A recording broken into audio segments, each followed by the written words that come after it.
Guys, I went to see the movie with Matt Walsh, Am I Racist? And I have a lot of thoughts on this.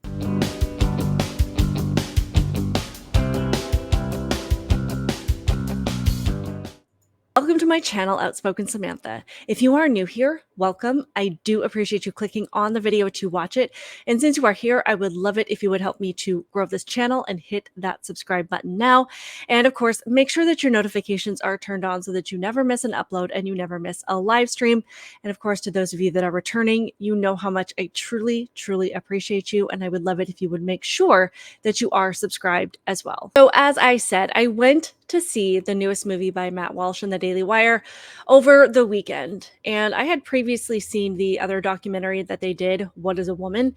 And with everything it exposed, I knew that this one would be equally as impactful. Despite the dark and depraved nature of DEI and CRT, the comedy comes from the utter ridiculousness that these people engage in because they believe these things. And the fact that so many women, especially white liberal women, are the butt of the joke because they are the ones that are truly allowing this garbage to thrive. First scenes in the movie is Matt participating in this workshop led by a woman named Bricia Wade, who conducts this white grief support group. Yes, that is actually a thing. This workshop costs thousands of dollars to attend. During the movie, I wrote down the fee, $30,000, but I don't know if that's for the whole group or if it's per person.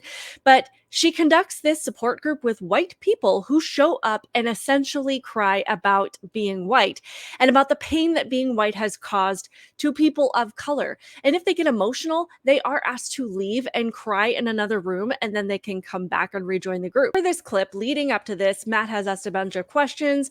He has interrupted the speaker numerous times with his questions, just kind of poke and prod and see what he can get people to do and say. And then he starts to get emotional and he excuses himself to this cry room.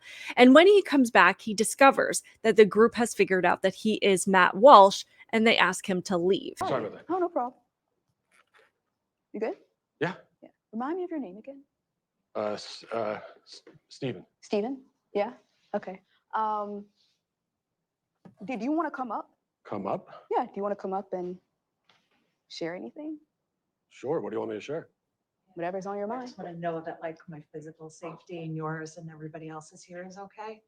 Why would your physical safety not be okay? Did I miss something?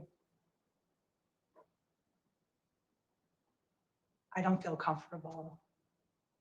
What? Can you guys catch me up to speed on what's going on here? You don't need to be caught up. We're going to be silent. Is it because I said I had 17 black friends? It might have been 15. It depends on how you count them. I would really appreciate it if you left so that the people who actually want to be here and deserve to be here can get what they need. I do want to be Can here. you please leave? Okay. I'll admit it. I'll admit it. My name's not Steven. Mm. Maybe you already knew that. My name is Matt Walsh. Mm-hmm. I just was here on this journey that I'm just starting, but I see that I'm not wanted. If you were on your journey, then you would have told us who you were, your real name, but you didn't. Are you saying I Please needed a leave. better disguise? Is that what you? I don't know, maybe, but you can figure that out as you walk out the door. Maybe. Yeah. After he was asked to leave, these people actually called the police on him. This is a tweet from Libs of TikTok showing the police report from that incident. It says, breaking police report from when Matt Walsh went undercover for his Am I Racist movie. The anti-racists called the police on him when they realized who he was. One of them told police she considered using a chair to break a window and escape because she felt unsafe in his presence and he's extreme and has radical views. Now, one of the themes of this movie and this ideology overall is that there is no winning for white people. You're damned if you do, damned if you don't. You've got liberal white women who have been brainwashed to be educators, to teach other white people how bad they are, and then you have black and brown people who go around telling white people how bad they are, and there is no way to escape it. It's funny to hear how insane these ideas are, but it is extremely disturbing and evil when you truly think about what it is that they're instilling in other people, particularly children. And that becomes painfully obvious in this clip. My daughter's 4 years old.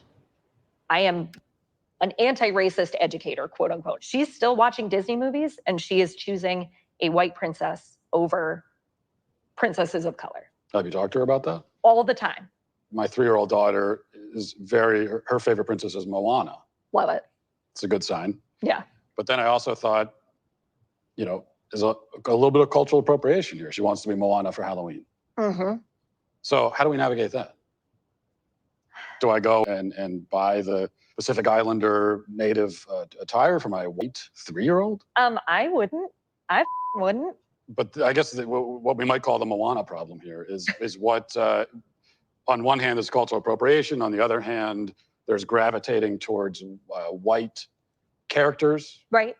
So it's almost like no matter which way you go, you end up back in racism. So this whole thing is absolutely disturbing. This woman literally believes that her daughter is choosing white princesses because she was born with racism in her DNA. And I mean, how sick is that? This little girl is playing with her dolls and singing along to her favorite Disney songs, and her mom is sitting there in the belief that this innocent little girl is a racist. And this child is being raised by someone who is teaching her that the only hope she has is to constantly apologize to people with darker skin than her for her very existence. But on the other hand, if her daughter picks Moana or Princess Jasmine or Tiana as their favorite princess, this is also racist, and it's coming from a place of white supremacy, and there's no hope in that either. You cannot win. And you also have to think about what DEI is sold to us as.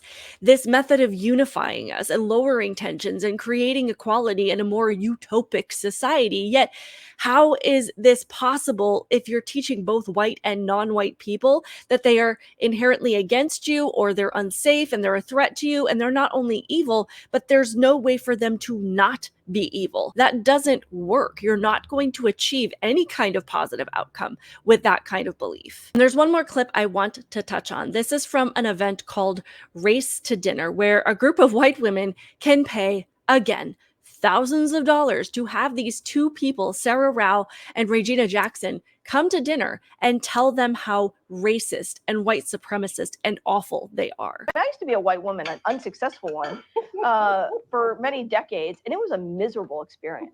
And really, the hatred of yourselves and each other is like the not seeing your power, the being afraid. Like all you do is talk shit about each other, talk shit about yourself. Oh my God, I'm so fat.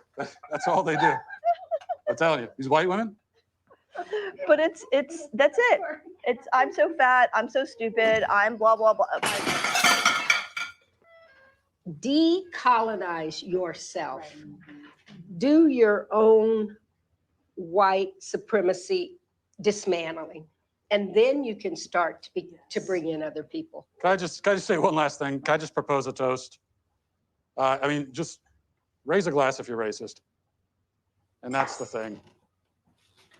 Cheers. Oh, I'm not racist. Let me To racist. Well, all the rest of it. To racist. As I said in the beginning, there is a lot of a comedic aspect to this, but it's not about writing jokes or adding in punchlines, because the people at the root of these ideas and the people who are paying to have someone brainwash them in this way are the punchlines themselves. These are the people who constantly tell conservatives and people on the right that we're uneducated and misinformed and that we need to do our research, yet you will not find one conservative falling for this scam. You know how I know it's a scam? Because every single one of these people involved in this documentary deactivated their account after this movie was released. Sarah Rao, Robin DiAngelo, Regina Jackson, all of them ran from social media the minute that this was exposed. And you would think that if they were really proud of what they were doing and thought this was for a common good and that they had true conviction in their belief system, they would embrace the opportunity to set the record straight and correct anything that was misrepresented in this film.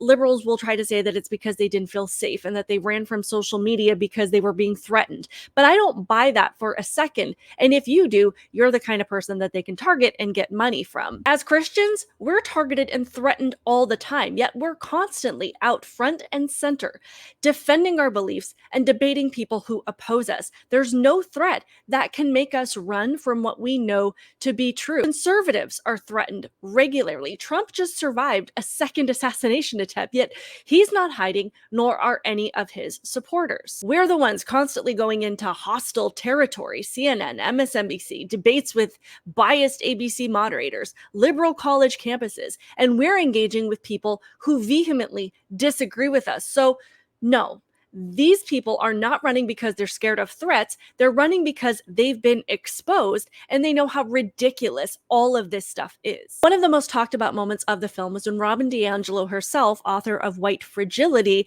was talked into paying reparations on the spot to one of the Black producers on the film. And what's fascinating about this, and my husband actually pointed this out to me, is that in this moment, when Matt is paying his reparations and Robin DiAngelo is faced with the opportunity to actually live by what she preaches, she hesitates. She's uncomfortable in this situation and taken aback by Matt living by his DEI beliefs and paying reparations on the spot, but she doesn't want to do it herself. And she only ends up doing it, at least in my opinion, because she knows she's going to look like a total hypocrite if she doesn't. When she asks Matt why he just did it, he says, well, I'm not waiting for the system to catch up. I'm going to take action now. It's clear that all of these people want to be able to preach this stuff to other people and get them to pay up and empty their own pockets, but that they never actually expect to have to do any of this stuff themselves. And my husband also pointed out to me in this moment that this is where Matt may have almost given himself away as a conservative or a Republican, because he's taking responsibility for what he wants to see happen, and that's just not something that people on the left ever do. So just some final thoughts on this. Again, what made this movie funny is the fact that Matt didn't have to do anything but ask these people questions, and that's all it took to show how insane all of this stuff is. He just let them talk, and they went right along with it. And not only that, it's the insane stuff that he was able to get them to do because of their own beliefs. Because they believe in DEI, he could get them to toast to themselves as racist. He could get this woman to pay reparations to someone directly out of her own wallet. He could get them to scream and yell at a white guy that they didn't even know, who had never done anything to them, just because he was white. And he could get people to sign a petition to rename the George Washington Monument to the George Floyd Monument. All of these things exposed just how bad these ideas are and how they've melted people's brains into accepting lunacy without any question. On the flip side, this movie really did give me a lot of hope, because it showed that there are still so many good people out there, because Matt also spent a lot of time in the real world where most of us exist without our PhD in gender studies, and we just interact as friends and neighbors. And if you try to bring up these nonsense terms like heteronormativity to anyone who lives in the real world, they just look at you like you're completely insane, because you are. But most people, regardless of their race, still see each other as human beings. We don't see skin color. We see actions. We see how people live their lives and the choices that they make. And we lift each other up when someone needs it, regardless of what they look like. And you'll also notice that the people who see each other as human beings, who are deserving of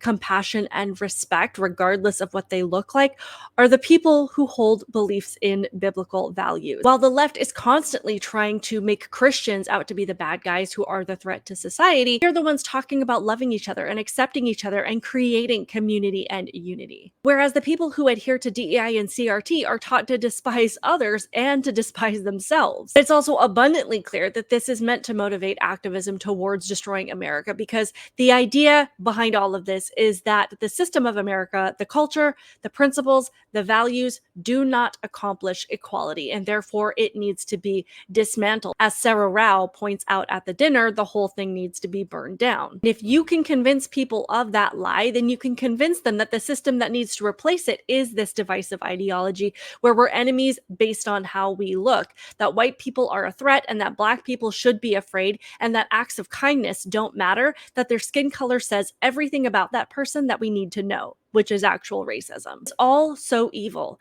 It reduces us to the most insignificant part of who we are, our skin color. Yes, it can represent our culture and other aspects of our values and beliefs, but it has no bearing on the kind of person you are, your strengths, your skills, your abilities, your talents, your heart, or your work ethic. You can have a white person that works hard or a white person who leeches off the system and does nothing with their lives.